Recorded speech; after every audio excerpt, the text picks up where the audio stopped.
好，国台办25号举行例行新闻发布会，回应两岸热点问题。针对深圳卫视记者就美方接二连三对台军售提问，发言人朱凤莲强调，美国给台湾的不过是一堆自己不想要的东西和虚假的承诺，台湾民众得到的只是日益深陷火药桶、弹药库的险境。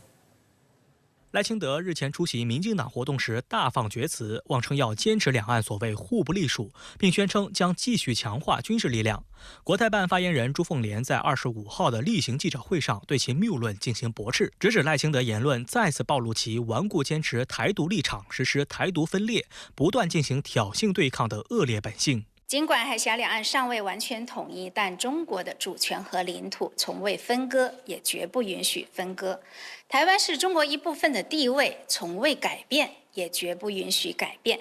赖清德所谓互不隶属、坚持主权的论调，既没有历史法理依据，也不符合客观事实。朱凤莲强调，台湾是中国的台湾，台湾的前途在于国家统一，只能由包括2300万台湾同胞在内的14亿多中国人民共同决定。赖清德和民进党当局持续进行谋独挑衅，鼓吹以外谋独、以武谋独，置台湾民众于台独引战的险境，严重背离历史大势，必遭失败。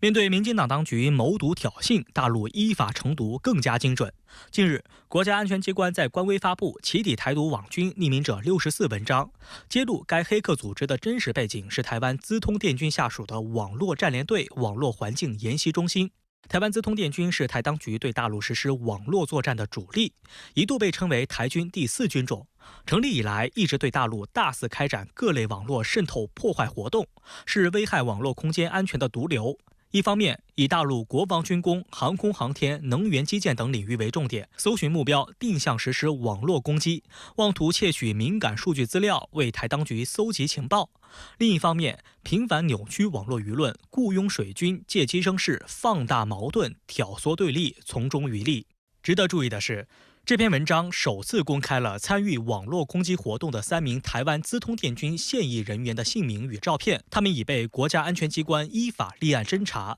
被岛内形容为成毒第1枪。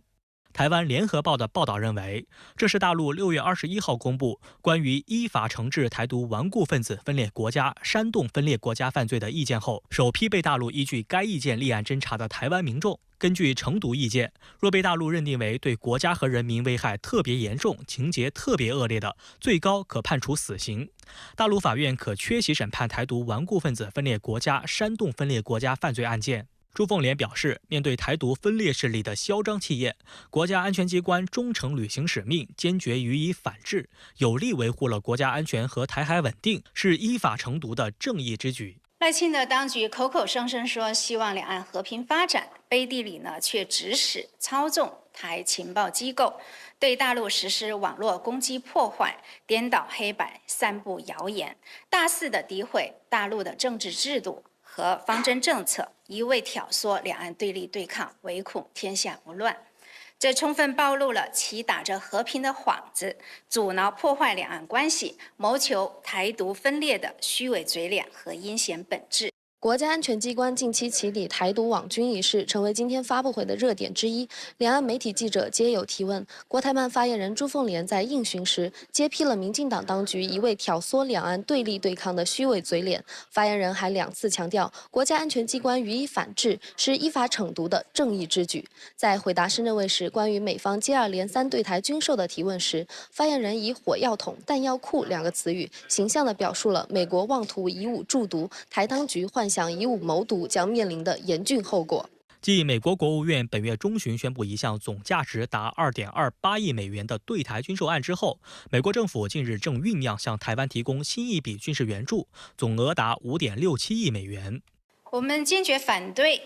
美国同中国台湾地区开展任何形式的军事联系，坚决反对美国向中国台湾地区提供武器。无论冠以军售、军援还是融资，或是打着其他什么名号，美国给台湾的不过是一堆自己不想要的东西和虚假的承诺。实际上，美国在执行以台制华时，经常把用不上的破铜烂铁扔给台湾，把民进党当局当成冤大头。美国防部日前公布的报告显示，台湾去年12月收到美国提供的军备中有弹药过期、包装混乱、防弹背心潮湿发霉等情况。美国在台机构人员也表示，美方输台弹药像是清掉不想要的东西。对此，朱凤莲警告民进党当局，有关报告再次表明一个事实：美国任何时候都以自身利益为优先，棋子随时可能成为弃子，台湾也不会例外。民进党当局为了谋台独之私利，一边忍气吞声全盘的接收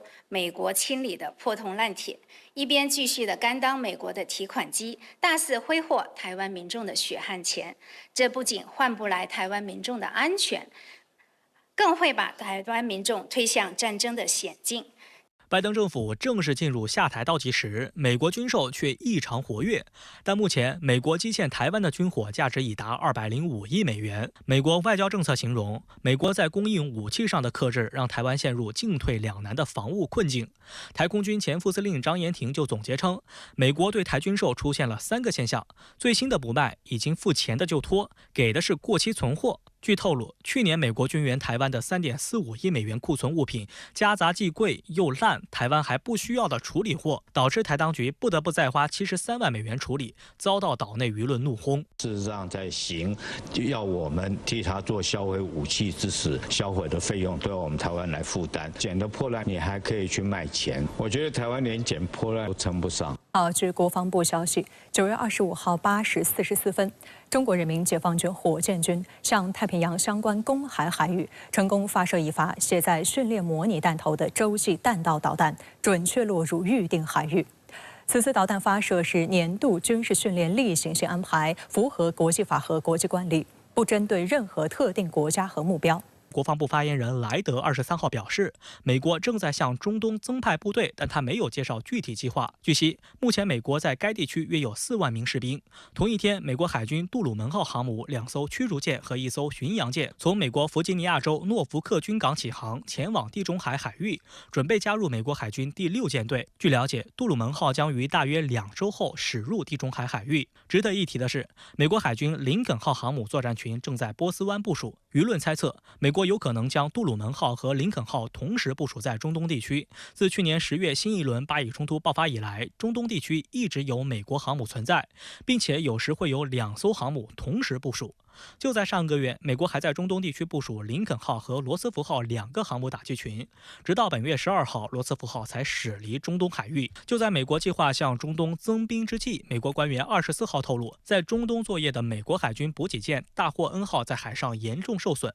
目前还不清楚是否有人受伤，事故仍在调查中。大霍恩号受损地点在阿拉伯海，船上没有出现漏油迹象，该船载有约80名船员，正被拖到一个港口进行评估和维修。另一名海军官员称，大霍恩号是在靠近海岸线时遇到了麻烦。需要指出的是，美国海军长期以来一直面临加油船短缺的问题，而这艘船是该地区唯一一艘加油船。分析认为，美国最为担忧真主党的主要支持者伊朗可能会介入冲突。根据美方评估，以色列和真主党都无意发动全面战争，但如果伊朗认为自己即将失去在该地区最强大的代理力量真主党，他们就会进行干预。伊朗最高领袖哈梅内伊指责，针对当前巴以冲突、黎以冲突，美国声称对以色列的行动不知情，但实际上他不但知情，而且参与其中。对于现任美国政府而言，他们需要以色列获胜来赢得大选，但他们也想获得穆斯林群体的选票，因此谎称自己没有参与以色列的行动。陡然升级的中东局势成为正在美国纽约举行的联合国大会的焦点之一。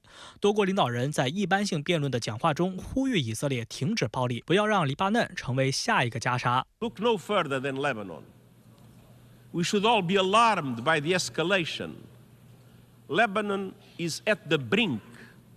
The people of Lebanon, the people of Israel, and the people of the world cannot afford Lebanon to become another Gaza. 黎以冲突和巴以冲突相互交织，使当前联合国大会各国的元首和代表纷纷关注中东的局势，希望各国能够相向而行，为巴以局势和黎以局势的降温能够提供更好的正能量。值得注意的是，伊朗方面的态度。该国总统佩泽西奇扬在联大表示，伊朗准备与世界大国合作，结束与西方的核僵局。他说，伊朗已做好充分准备，恢复履行在该协议中承担的义务，但美国和部分欧洲国家不可能在不履约的情况下要求伊朗遵守承诺。伊朗外交部长阿拉格齐23号在社交平台上发布视频称，如果其他各方有意愿，伊朗愿意在纽约联合国大会期间开启核谈判。在美国时任总统特朗普的领导下，美国于2018年退出了2015年签署的伊核协议，并重新对伊朗实施了严厉制裁。2019年5月以来，伊朗逐步终止履行协议部分条款，但承诺所采取措施可逆。2021年4月起，伊核协议相关方在奥地利首都维也纳举行多轮会谈，讨论美伊恢复履约问题，美国间接参与谈判。2022年8月初，欧盟向谈判参与方提交了一份关于恢复履约伊核协议的最终文本。伊朗和美国随后针对这一文本互相交换书面意见，但谈判未取得明显进展。核谈判其实伊朗已经做好了非常充分的准备，就是要打击以色列，但是不要把美国拉下水。所以我们看到伊朗呢采取这样一个措施，一方面呢就是在国际上联合全球南方国家对以色列形成这种道义的压力，同时呢积极的改善和美国的关系，在核问题上做出一种善意的表态。外界同时注意到，佩泽西奇扬在联大期间与中国外长王毅会面。王毅表示，在巴以冲突问题上，中国将坚持公道正义，推动停火止战。我们支持伊朗和沙特等地区国家持续改善关系，通过团结协作解决地区安全问题，把中东命运掌握在自己手中，早日实现中东持久和平。佩泽西奇扬则说，在这个多变的世界，面对一些国家大搞单边主义、霸凌霸权，伊中应加强合作，携手应对挑战，共同维护多边主义和国际公平正义。